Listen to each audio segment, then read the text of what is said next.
Bonjour, aujourd'hui on se plonge dans une véritable enquête scientifique. L'affaire, une maladie pulmonaire aussi mystérieuse que redoutable qui frappe les chevaux. Alors, enfilons nos blouses de détective et essayons de percer ce mystère ensemble. Et voilà, la scène de crime. Ce qu'on observe ici, c'est une coupe d'un poumon de cheval. Mais il est méconnaissable, complètement ravagé. C'est dommage, c'est la signature bien particulière d'une maladie qui a vraiment donné du fil à retordre aux chercheurs du monde entier.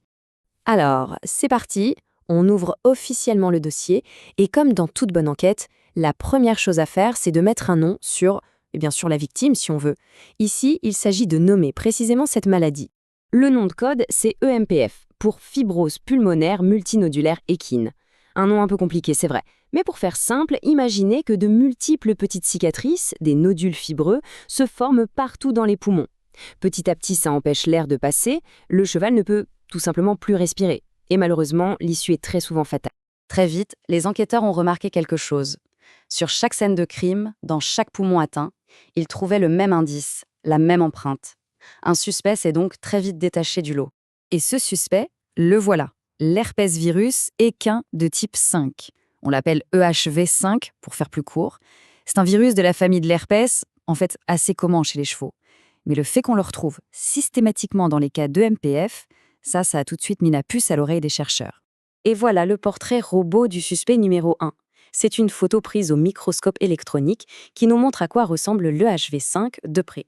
C'est donc sur cette minuscule particule que toute l'enquête va maintenant se concentrer. Bon, avoir un suspect, c'est un bon début. Mais ça ne suffit pas, il faut des preuves solides pour monter un dossier d'accusation. Alors, voyons voir comment les scientifiques s'y sont pris pour coincer le HV5. Premier élément à charge, et c'est un chiffre qui parle de lui-même. Entre 79 et 100%, c'est le pourcentage de cas d'EMPF où l'on détecte la présence de l'EV5. La corrélation est quasi parfaite. C'est un peu comme si on retrouvait les empreintes digitales du même suspect sur absolument toutes les scènes de crime. Ça commence à faire beaucoup, non ? Mais attention, en science comme en justice, corrélation ne veut pas dire causalité. Ce n'est pas parce que notre suspect est toujours sur les lieux qu'il est forcément le coupable. Il fallait la preuve irréfutable. Et c'est là que les études expérimentales vont tout changer. Un vrai tournant dans l'enquête. Et la voilà, la preuve quasi irréfutable. Regardez ce graphique. Des chercheurs ont mené une expérience cruciale.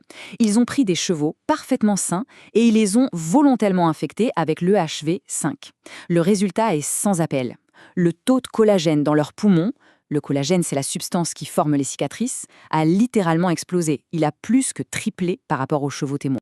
Pour le dire autrement, en injectant uniquement le suspect, les scientifiques ont réussi à recréer la maladie. C'est ce qu'on appelle la preuve du pistolet fumant. Le dossier contre l'UHB5 devient tout à coup blindé.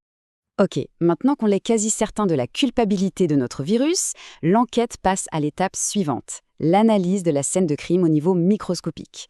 On va zoomer pour comprendre le mode opératoire du coupable.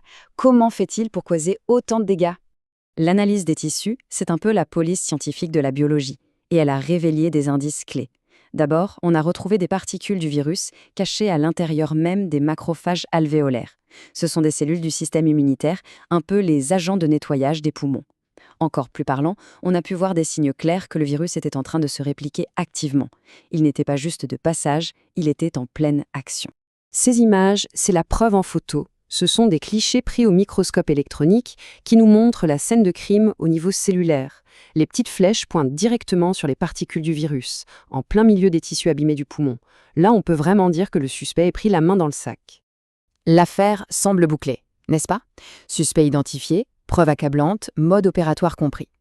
Et pourtant, comme dans les meilleures enquêtes, il y a un rebondissement. Un dernier détail qui vient tout compliquer et qui suggère que l'histoire n'est peut-être pas si simple. Mais avant d'explorer cette nouvelle piste, il faut savoir que les enquêteurs modernes ont des outils incroyablement performants. Les tests PCR, par exemple, ils permettent de détecter l'ADN du virus avec une sensibilité et une spécificité énormes, que ce soit dans un prélèvement direct des poumons ou même dans le sang et les sécrétions nasales. C'est grâce à cette technologie qu'on peut aujourd'hui affiner le diagnostic et se poser des questions plus complexes. Et voilà le dilemme qui se pose aujourd'hui. On a deux grandes théories qui s'affrontent. D'un côté, l'hypothèse de l'agent direct. Le HV5 serait le seul et unique coupable, un tueur qui agit en solo. De l'autre côté, l'hypothèse du cofacteur. Le HV5 ne serait qu'un complice, l'étincelle qui met le feu aux poudres mais qui a besoin d'un terrain favorable pour agir. Alors, récapitulons ce que cette enquête nous a appris.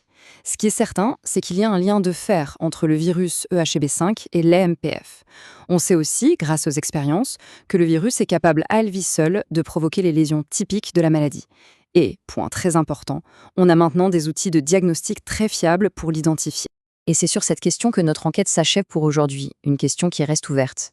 Le virus EHV5 est-il un assassin qui agit seul, un tueur direct, ou est-il plutôt un opportuniste, un complice, qui a besoin d'une porte ouverte pour commettre son crime?